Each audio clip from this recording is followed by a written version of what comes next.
الحمد لله الذي أنعم علينا بالإيمان والإسلام وأتحفنا بمولد سيد الأنام وأنقذنا به من الظلام. أشهد أن لا إله إلا الله وحده لا شريك له الملك العلام، وأشهد أن سيدنا محمدا عبده ورسوله سيد الأنام.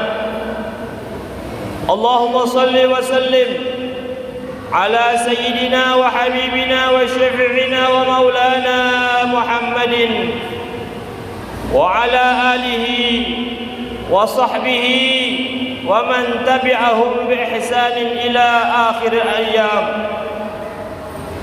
أما بعد فيا عباد الله ويا إخوة الإيمان والإسلام، أوصي نفسي وإياكم بتقوى الله، ألا وهي عبارة عن امتثال أوامر الله واجتناب نواهيه واتباع سنن نبيه محمد صلى الله عليه وسلم، فقد فاز المتقون. Hadirin saudara-saudaraku jamaah Jumat yang dirahmati oleh Allah, selaku khatib saya berkewajiban menyampaikan wasiat Allah dan Rasulnya. Kami mengharap pesan agama, wasiat Allah dan Rasulnya ini sampaikanlah kepada keluarga, kepada saudara, tetangga handai tolan yang tidak sempat hadir dalam Jumat kali ini.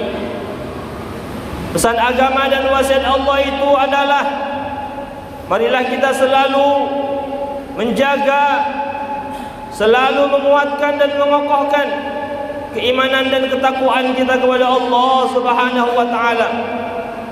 Dengan cara, dengan wujud kita melaksanakan semua perintah-perintah Allah, meninggalkan semua larangan-larangan Allah, dan berusaha menyelaraskan, berusaha melaksanakan, berusaha mempraktekkan ajaran sunnah baginda Rasulullah sallallahu alaihi wasallam dalam kehidupan ini.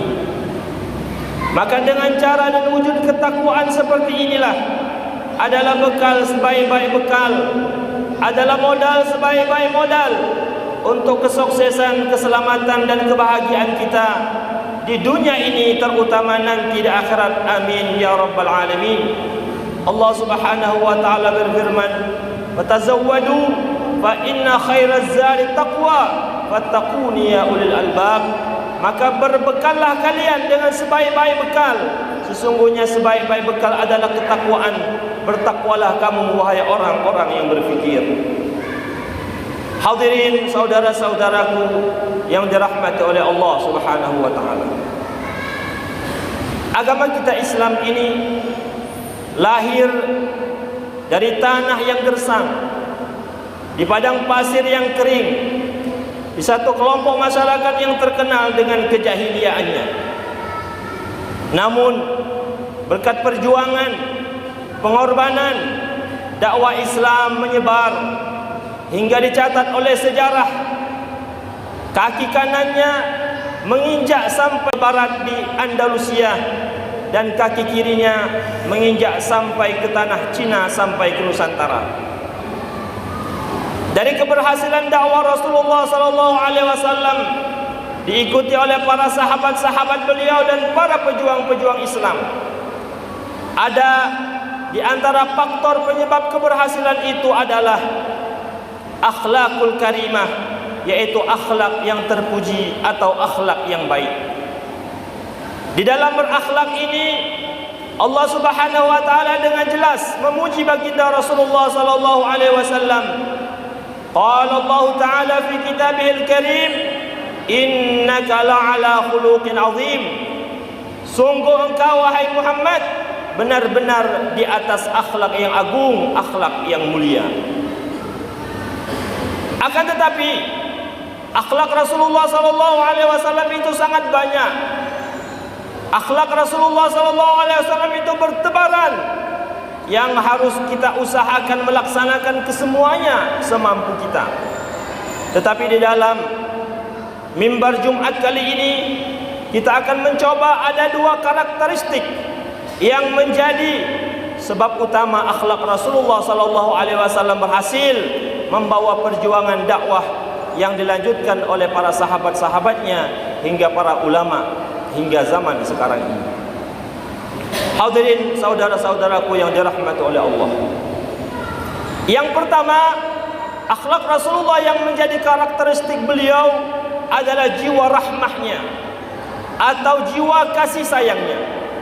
Dengan jelas Allah Subhanahu wa taala menyebutkan, A'udzubillahi minasyaitonir rajim. Bismillahirrahmanirrahim. Wa ma arsalnaka illa rahmatan lil alamin. Sesungguhnya kami tidak mengutus engkau wahai Muhammad kecuali sebagai rahmat, sebagai kasih sayang untuk semesta alam. Dan dalam hadisnya Rasulullah sallallahu alaihi wasallam mengakui juga dalam hal ini. Qala Rasulullah sallallahu alaihi wasallam, "Anar rahmatul muhdah." Sesungguhnya aku ini adalah kasih sayang Allah yang dihadiahkan untuk semesta alam. Dan di dalam arahan Allah Subhanahu wa taala juga menjelaskan bagaimana Allah Subhanahu wa taala memerintahkan kepada Rasulullah untuk bersikap rahmat kepada kaumnya. Allah Subhanahu wa taala berfirman, "Fabima rahmatin minallahi linta lahum walau kunta faddan ghalidhal qalbi lanfaddu min hawlik fa'fu anhum waghfir lahum washawirhum fil amr fa idza azamta fatawakkal 'ala Allah innallaha yuhibbul mutawakkilin." Maka dengan sebab rahmat dari Allah Subhanahu wa taala wahai Muhammad, engkau mampu bersikap lemah lembut dan kasih sayang. Maka apabila engkau keras, apabila engkau kasar, apabila hatimu kaku, maka mereka, kaummu dan sekitarmu akan menjauh dan bubar darimu. Maka maafkanlah mereka, maka minta ampunkanlah bagi mereka, dan bermusyawarahlah kepada mereka. Dan apabila engkau telah mantap atau akan hasil satu musyawarah, maka bertawakallah kepada Allah. Sesungguhnya Allah menyukai orang-orang yang bertawakal. Dari dua ayat dan satu hadis Nabi Muhammad sallallahu alaihi wasallam ini menjadi fakta bagaimana kasih sayang Rasulullah sallallahu alaihi wasallam yang telah diajarkan dan dibimbing oleh Allah secara langsung dan telah dinyatakan dan dipraktekkan oleh Rasulullah sallallahu alaihi wasallam. Bagaimana Rasulullah sallallahu alaihi wasallam bersikap kepada para umatnya, bersikap kepada hewan sekalipun, bagaimana kepada lingkungan hidup. Rasulullah SAW sangat menganjurkan untuk kebersihan. Bahkan beliau menganggap bahwasanya kebersihan itu adalah bagian dari keimanan seseorang. Demikian juga dalam kehidupan pribadi, demikian juga dalam kehidupan bermasyarakat. Bahkan kepada orang-orang di luar Islam pun beliau mengajarkan untuk kasih sayang. Berapa banyak orang-orang yang di luar Islam masuk Islam, mengikuti Rasulullah SAW? Tidak karena hadis-hadis Nabi, tidak karena ayat-ayat Quran yang dibacakan, tetapi karena memandang sifat karakter kasih sayang Rasulullah dan para sahabatnya. Maka inilah yang pertama yang harus kita jaga sebaik-baik penjagaan, kasih sayang antara kita, kasih sayang yang diajarkan oleh Rasulullah sallallahu alaihi wasallam ini. Allah Subhanahu wa taala menyebutkan sifat orang-orang pertama atau generasi awal daripada umat ini, yaitu para sahabat. Di dalam firman-Nya, A'udzubillahi minasyaitonir rajim. Muhammadur Rasulullah walladzina amanu ma'ahu asyidda'u 'alal kuffar ruhama'u bainahum. Muhammad itu adalah Rasulullah, dan orang-orang yang bersama beliau itu karakternya adalah asyidda 'alal kuffar, sangat tegas kepada orang-orang kafir dalam keimanannya, dalam menjaga tauhidnya, dan bersama itu ruhama'u bainahum, mereka sangat kasih sayang antara mereka, sangat kasih sayang dalam kehidupan mereka. Dan juga kita, umat baginda Rasulullah sallallahu alaihi wasallam ini disifati oleh Rasulullah sebagai al-ummatul marhumah, sebagai umat yang dikasih sayangi oleh Allah Subhanahu wa taala. Maka dengan sifat inilah Maka dengan sikap inilah, maka dengan karakter inilah, maka dengan kasih sayang inilah bertebaranlah agama Islam ini berbagai tempat, di berbagai negara, di berbagai komunitas, di berbagai bangsa dan di berbagai masyarakat, hingga sampai ke Nusantara ini penuh dengan kasih sayang. Ajaran Islam itu diterapkan di berbagai lini kehidupan. Hadirin jamaah Jumat yang dirahmati oleh Allah Subhanahu wa taala. Karakter yang kedua adalah karakter amanah dari Rasulullah sallallahu alaihi wasallam. Sebagaimana telah kita ketahui bersama, baik di dalam pelajaran-pelajaran sejarah baginda Rasulullah sallallahu alaihi wasallam, beliau semenjak kecil hingga usia remaja, hingga usia dewasa, karakter yang sangat kokoh di dalam diri pribadi beliau adalah amanah, sehingga beliau diberikan gelar Al-Amin, orang yang sangat dipercaya. Dengan sebab amanah inilah, dengan sebab gelar beliau sangat terpercaya inilah, maka orang-orang kafir, orang-orang yang tidak beriman, orang-orang yang zaman itu masih bobrok akhlaknya, menyerahkan gembalaannya, bahkan menyerahkan hartanya kepada baginda Rasulullah sallallahu alaihi wasallam, karena mereka percaya akan seorang Muhammad yang sangat al-amin dan sangat terpercaya ini. Bahkan dalam usia yang sangat belia, dalam usia 30 tahun saja, beliau sudah mendapatkan kepercayaan untuk menyatukan satu bangsa yang hampir berperang, hampir menumpahkan darah, karena ingin sama-sama pemimpin suku-sukunya ingin memindahkan atau meletakkan kembali batu Hajar Aswad ke tempatnya semula. Tapi mereka semua mempercayakan persatuannya, mempercayakan hukumnya, mempercayakan kepada baginda Rasulullah sallallahu alaihi wasallam, karena beliau telah disifati, telah berkarakter sebagai orang al-amin, orang yang menjaga amanahnya. Maka ini juga yang telah membawa Islam ini di berbagai tempat dan di berbagai komunitas. Oleh karena itulah kita menjadi PR bersama, harus menjadi motivasi dan menjadi koreksi. Apakah kita telah membawa amanah yang telah diajarkan oleh Rasulullah sallallahu alaihi wasallam? Kita ketahui bersama, bukan amanah itu hanya jabatan saja. Amanah itu bukan hanya harta saja. Amanah itu bukan hanya ilmu saja, tetapi semua nikmat yang Allah telah berikan kepada kita itu adalah amanah yang besar yang Allah berikan kepada kita sebagai akan diminta pertanggungjawabannya. Kewajiban-kewajiban yang Allah wajibkan kepada kita itu adalah amanah. Masjid yang besar yang Allah berikan di sekitar kita itu adalah amanah. Pakaian yang bagus, anak, keluarga, harta, jabatan dan berbagai macam, itu semua adalah amanah yang akan dipertanggungjawabkan di hadapan Allah Subhanahu wa taala. Maka orang-orang yang mampu menjaga amanah-amanah ini akan menjadi sebagai figur bagi orang-orang yang lainnya, sebagaimana Rasulullah sallallahu alaihi wasallam berhasil dipercaya oleh masyarakatnya, bahkan menjadi pemimpin di alam dunia ini hingga akhirat kelak. Tetapi sebaliknya, apabila amanah ini sudah hilang, Allah Subhanahu wa taala sangat murka. Bahkan dalam riwayat, amanah ini bergelantungan di tiang-tiang arsy Allah Subhanahu wa taala. Dia bersumpah, "Ya Allah, apabila amanah ini engkau ada hamba-hamba yang kau berikan amanah menjaganya, maka juga aku akan menjaga dan mengayominya. Tapi apabila amanah-amanah yang diberikan kepada hamba-hambamu mereka tidak jaga dan membangkalaikannya, maka dan aku akan goyang tiang-tiang arsy, sehingga menyebabkan Allah murka, dan kemurkaan itu akan kembali kepada orang-orang yang melalaikan amanah tersebut." Bahkan di dalam hadis Rasulullah sallallahu alaihi wasallam bersabda, "La dina liman la amanatalah." Tidaklah dianggap beriman, tidaklah dianggap beragama orang-orang yang membengkalaikan amanah yang dia terima. Bahkan di dalam hadis juga Rasulullah sallallahu alaihi wasallam pernah ditanya, "Mata sa'ah?" Kapan hari kiamat tiba ya Rasulullah? Kapan kehancuran datang ya Rasulullah? Maka Rasulullah menjawab, "Idza dhuyyatil amanah." Kehancuran hari kiamat akan tiba apabila amanah itu sudah dibengkalaikan. Bagaimana orang-orang membengkalaikan amanah ya Rasulullah?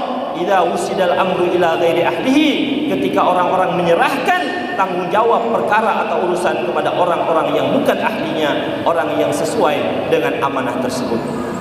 Nah, ini adalah contoh-contoh bagaimana murkanya Allah, murkanya Rasulullah akan orang-orang yang membengkalaikan amanah. Bahkan Allah Subhanahu wa taala berfirman di dalam ayatnya, "A'udzubillahi minasyaitonirrajim. Bismillahirrahmanirrahim.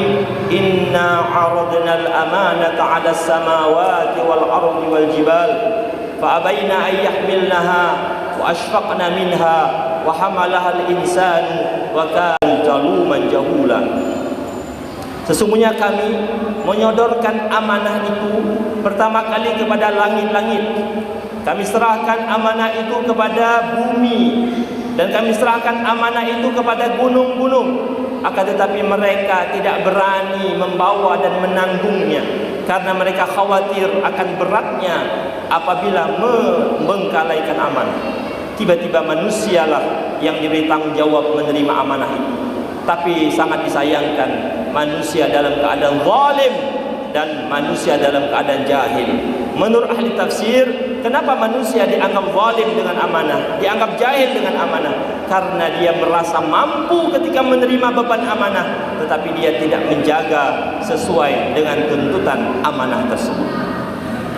Hadirin jamaah Jumat hafizakumullah. Maka dua karakter ini semoga menjadi kunci keberhasilan umat Islam selanjutnya untuk menghilangkan citra buruk yang telah dirusak oleh orang-orang yang tidak bertanggung jawab dengan kekerasan, dengan teroris, dengan berbagai macam cara yang tidak ada sama sekali yang diajarkan oleh Rasulullah SAW. Maka semoga dengan rahmat dan semoga dengan amanah yang diajarkan Rasulullah mampu kita tauladani, dan juga sebagai pembawa mengakhiri bulan Rabiul Awal, kemudian memasuki bulan Rabiul Akhir yang merupakan peringatan Maulid Nabi Muhammad SAW. Kita membawa dua pesan ini untuk kita amalkan pada saat-saat yang akan ke depannya. Dan juga di dalam skala nasional, kita baru saja memperingati 28 Oktober sebagai Sumpah Pemuda dan 10 November sebagai Hari Pahlawan. Menjadi motivasi kita bersama bahwasanya negara kita yang besar ini harus memiliki kasih sayang sesama kita sebagai warga negara, dan harus menjaga amanah bagi yang mendapatkan amanah-amanah yang besar, sehingga kita mendapatkan apa yang dijanjikan oleh Allah Subhanahu wa taala. Qul in kuntum tuhibbunallaha fattabi'uni yuhibbukumullah wa yaghfir lakum dzunubakum wallahu ghafurur rahim. Katakanlah wahai Muhammad, apabila kalian mengaku mencintai Rasulullah SAW, mencintai Allah Subhanahu wa taala, kita telah mengaku dengan banyak memperingati, bergembira dengan berbagai maulid Nabi pada bulan-bulan maulid ini, maka cinta kita, pengakuan kita itu harus diikuti dengan fattabi'uni, maka ikutilah aku.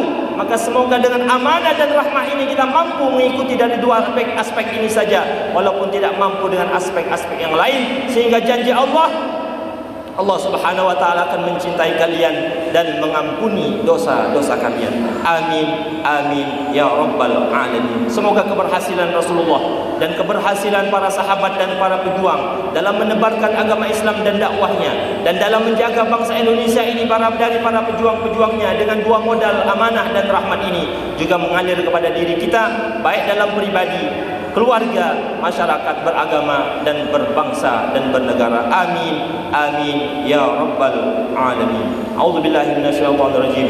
Bismillahirrahmanirrahim. Qul bi fadlillahi wa bi rahmatihi fabidzalika falyafrahu huwa khairum mimma yajma'un. Barakallahu li wa lakum fil Qur'anil azim wa nafa'ani wa iyyakum bima fihi minal ayati wa dzikril hakim. Aqulu qawli hadza wa astaghfirullahal azim li wa lakum wa lisairil muslimin fastaghfiruh innahu huwal ghafur.